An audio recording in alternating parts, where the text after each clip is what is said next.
नमस्कार दोस्तों, स्वागत है आप सभी का एक बार फिर से। दोस्तों, सच्ची श्रद्धा से कमेंट्स में ज़रूर लिखें हर हर महादेव। दोस्तों, इस तालाब में आज भी कैद है लाल नागिन। तालाब से आवाज़ देकर लोगों को पास बुलाती है ये लाल नागिन। कहते हैं जिसने भी लाल नागिन को देख लिया फिर कभी भी वे बोल नहीं पाता। यूपी के श्रीपुरा गांव में 352 साल से लाल नागिन एक तालाब में अपने आशिक के साथ कैद है। इस गांव के लोग बताते हैं कि इस कुएं में कई बार उन्हें उस लाल नागिन के रोने और कभी कभी हंसने की आवाज़ें सुनाई देती हैं। तो कई बार उस नागिन ने उस तालाब से होते हुए गुजर रहे लोगों को मदद के लिए अपने पास बुलाने की कोशिश करी है। उस तालाब से होकर गुजरने वाले कई गाँव वालों को तो वहाँ पैरों की पायलों और हाथों के कंगन की भी आवाज़ आई है। कहते हैं जो भी उस लाल नागिन के बहकावे में आकर उस तालाब के पास चला जाए तो फिर वह व्यक्ति कभी वापस लौट नहीं पाता। उसका क्या होता है किसी को कुछ नहीं पता। वहाँ से गुजरने वाले कई राहगीरों ने तो ये तक बताया है कि दोपहर सुनसान समय में उस तालाब में उन्हें कई बार एक सुंदर गहरे बालों वाली लाल रंग की साड़ी पहने स्त्री देखी है, परंतु उस स्त्री का चेहरा सही ढंग से आज तक कोई देख नहीं पाया और किसी की हिम्मत उस तालाब में जाने की नहीं होती।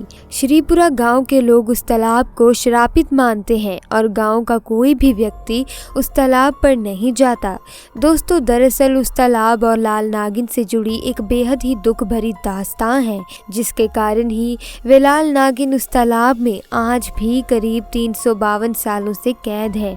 इस गांव के बड़े बुजुर्ग बताते हैं कि ये बात करीब कई साल पहले की है। गांव में सुंदरी नाम की एक लड़की अपने माँ बाप के साथ रहा करती थी और उसके 2 बड़े भाई भी थे।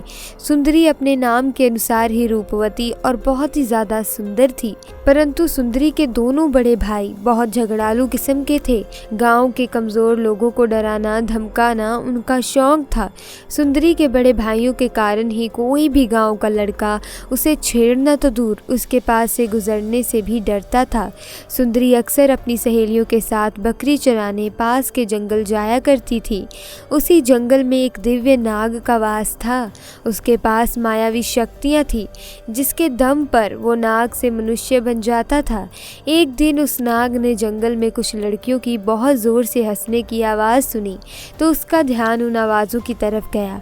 जैसे ही नाग ने उन लड़कियों के बीच सुंदरी को देखा तो वो सुंदरी को देखकर उस पर मोहित हो गया। उसे उसी समय सुंदरी से प्यार हो गया था।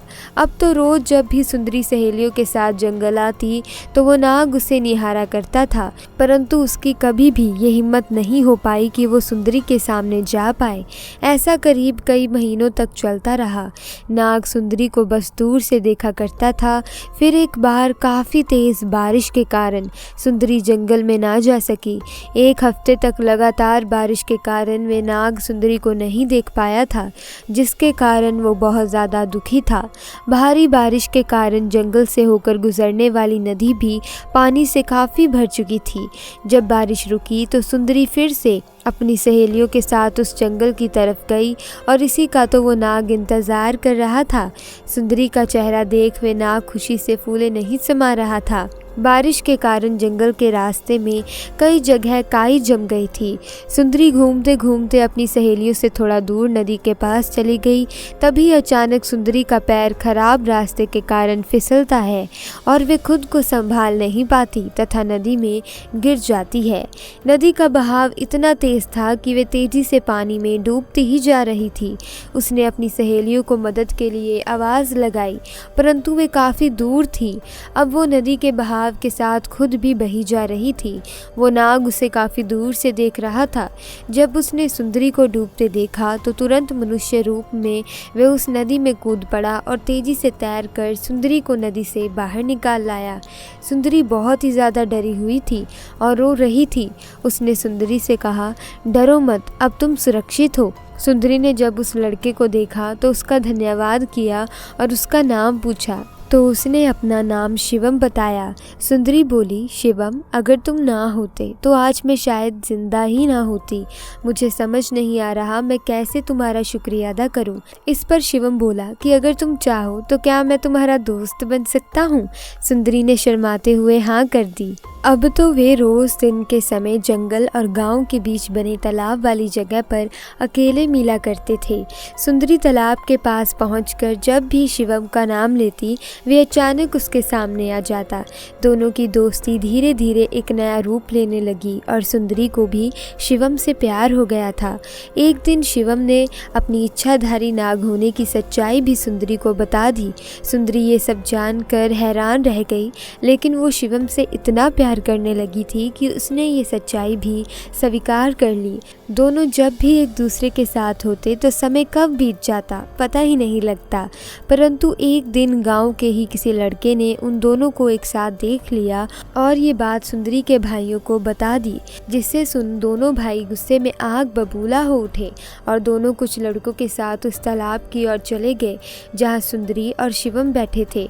वहां पहुंचकर शिवम और सुंदरी को एक साथ देखकर सुंदरी के भाई बहुत ही गुस्से में आ गए और डंडे से जोरदार प्रहार शिवम के सर पर पीछे से किया तो वह उसी समय अचेत होकर ज़मीन पर लेट गया। सुंदरी ने जब अपने भाइयों को देखा और उसके प्यार शिवम को ज़मीन पर लेटा पाया तो वह बिलख कर रो पड़ी।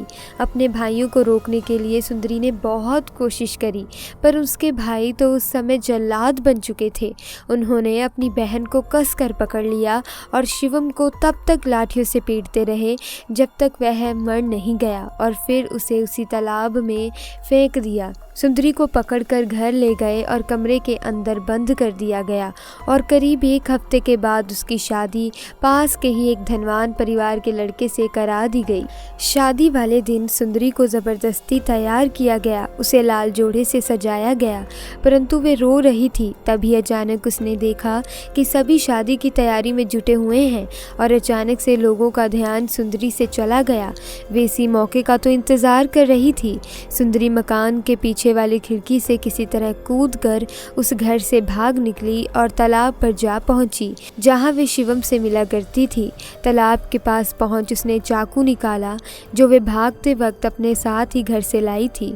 सुंदरी तालाब को निहारते हुए बस इतना बोली कि शिवम, जीते जी तो हम एक दूसरे के नहीं हो सके, परंतु शायद दूसरी दुनिया में हम एक हो जाएं। मैं तुम्हारे पास आ रही हूँ। सुंदरी ने इतना कहते ही खुद को चाकू से मारा और उसी तालाब में डूब कर मर गई। अपने प्यार के खातिर सुंदरी ने भी अपनी जान उसी तालाब में दे दी। दोस्तों कहते हैं कि लाल जोड़े में सजी सुंदरी लाल नागिन बन चुकी है और आज भी अपने आशिक नाग के साथ उसी तालाब में करीब 352 सालों से रह रही है। गांव वाले आज भी जब उस तालाब से गुजर रहे होते हैं तो सुंदरी और शिवम की आवाज़ें सुना करते हैं। तो दोस्तों ये थी आज की कहानी।